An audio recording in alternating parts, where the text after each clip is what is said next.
Waalaikumsalam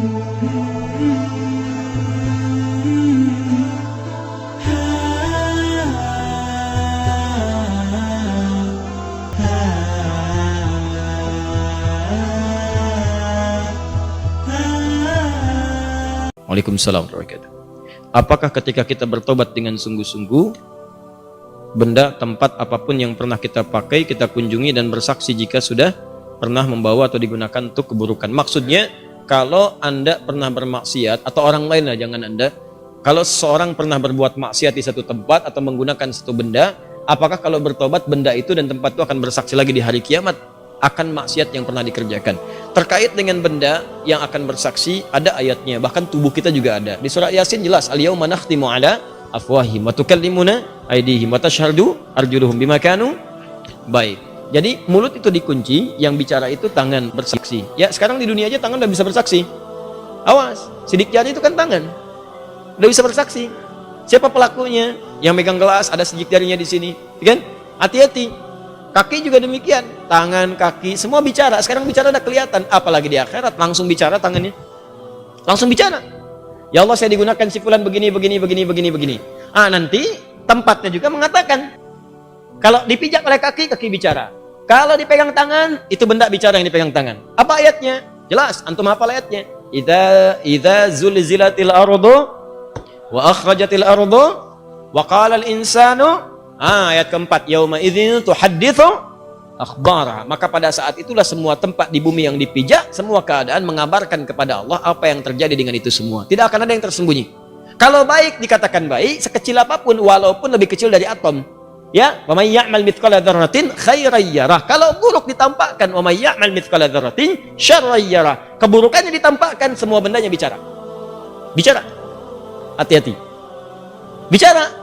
Awas, di kantor, meja yang jadi kemudian tumpuan komputer, tangan Anda mengetik di situ, masuk angka nggak benar, sesuatu yang curang, angkanya berubah, hati-hati, salah. Anda dapat gaji berubah, gaji 172, hilang satunya, 72-nya muncul. Ya, hati-hati. Gaji 53, 53-nya tertulis tambah 5 lagi misalnya kan. Nah, itu nggak benar. Nanti itu akan bersaksi, tangannya bicara, komputernya bicara, semua bicara. Dan memberatkan timbangan di akhirat nanti dalam keburukan. Semua. Anda jalan di mobil bermaksiat, awas, hati-hati. Mobilnya mobil dinas, fasilitas negara, tanpa izin dipakai kebutuhan pribadi. Awas, itu bicara nanti.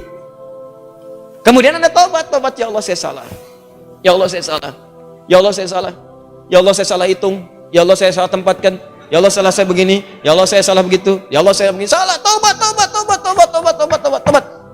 Begitu Anda selesai tobat, Ustadz, apakah tempat itu bersaksi lagi di akhirat nanti? Apakah benda itu akan bersaksi lagi di akhirat nanti? Ada dua kondisi.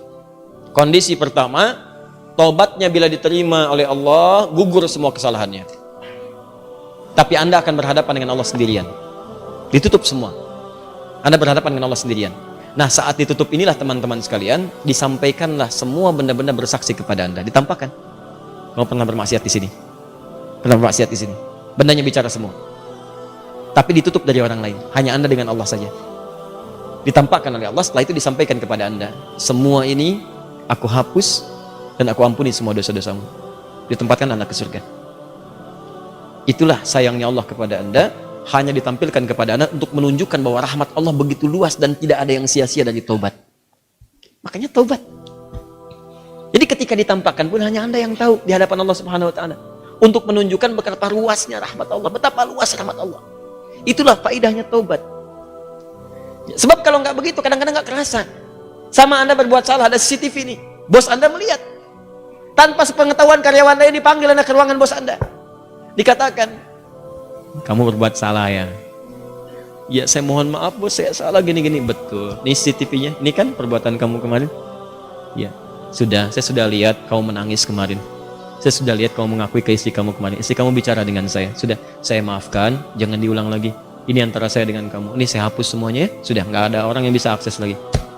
Kamu bagus, sudah mengakui kesalahan. Gaji kamu saya naikkan. Sudah, sekarang nikmati dengan keluarga. Dia cerita sama temannya. Besoknya temannya berbuat salah juga gitu ya. Nah, ini keliru. Paham ya? Ini kondisi yang pertama. Supaya Anda sadar rahmat Allah begitu luas, ditampakkan. Yang kedua, dihapus semua, sudah. Yes, habis semua. Habis. Tutup. Jadi begitu dia tobat, benda nggak bicara lagi, tempat nggak bicara lagi, selesai aja, habis semuanya, habis, selesai. Ya, sudah. Begitu dihisab, bahkan ada di antara mereka yang masuk surga tanpa hisab. Ada. Apa tidak pernah kita berpikir sejenak tentang orang-orang yang masuk Islam di zaman Nabi? Nggak pernahkah Anda membaca kisahnya Umar bin Khattab? Tidak pernahkah Anda membaca kisahnya misalnya Jundub bin Junadah menjadi Abu Dzar Al-Ghifari? Pernahkah Anda pernah dengar kisahnya Khalid bin Walid? Bukankah mereka orang-orang yang pernah menentang Nabi sebelumnya? Pernahkah mereka bermaksiat sebelumnya? Pernahkah mereka kemudian maksiatnya lebih dari apa yang dikerjakan orang sekarang? Tapi pernahkah Anda mendengar kisah di antara orang-orang yang masuk surga tanpa hisab ada nama mereka di situ? Dan dihapuskan oleh Allah semua kesalahannya tanpa ditampakkan kembali. Maka pertanyaannya apa amalan mereka setelah itu? Amalan mereka setelah bertobat, mereka meningkatkan takwa kepada Allah. Karena itu di surah Al-Anfal ayat ke-29 Allah berjanji, siapa yang mampu meningkatkan takwanya kepada Allah, maka Allah akan nukaffir anhu sayyiatihim. Allah akan hapus semua kesalahan, hapus sampai tidak bersisa sama sekali lagi. Maka dihapuskan keseluruhannya, menghadap kepada Allah tanpa diungkit-ungkit kesalahannya, langsung kemudian dengan hisab amalannya dimasukkan ke dalam surganya Allah Subhanahu wa taala. Termasuk yang demikian juga yang suka menutup aib orang lain. Ya, tutup aib juga di rumah tangga. Bu ya, mohon maaf saya sebutkan ke ibu karena di surah An-Nisa surah keempat ayat 34 itu disebutkan di antara sifat perempuan itu ya disebut dengan nisa. Apa di antaranya? Karena gemar menceritakan apa yang dirasakan. Nah di ayat 34 itu ada anjuran. Kata Allah, hafizatun lil ghaibi bima hafizallah. Perempuan yang baik itu, istri yang baik, menjaga nama baik keluarga dan suami, terutama ketika tidak sedang bersamanya. Jadi kalau ada aib di rumah jangan dibuka, Bu. Kata Allah, saya sudah tutup. Jadi kalau ada yang menyebarkan aib rumah tangga Anda keluar, yang disalahkan jangan yang menyebarkan. Anda dulu istighfar, kenapa Anda buka? Kata Allah, saya sudah tutup, kenapa kamu buka? Kalau kamu tutup, saya tutup sampai kiamat. Cuman kamu buka sekarang. Akhirnya jadi repot lagi. Masalah Anda di rumah sudah selesai, di luar rumah obrolan jadi banyak. Oh, hati-hati nih, hati-hati. Kadang-kadang judulnya pengajian, memang pengajian, tapi yang dibicarakan bukan materi pengajian. Pengajian belum dimulai, tanya jawabnya sudah berlangsung. Ya. Ukhti apa kabar? Ukhti. Baik. Kamu bagaimana? Sehat. Keluarga? Baik. Suami bagaimana? Di situ masalahnya.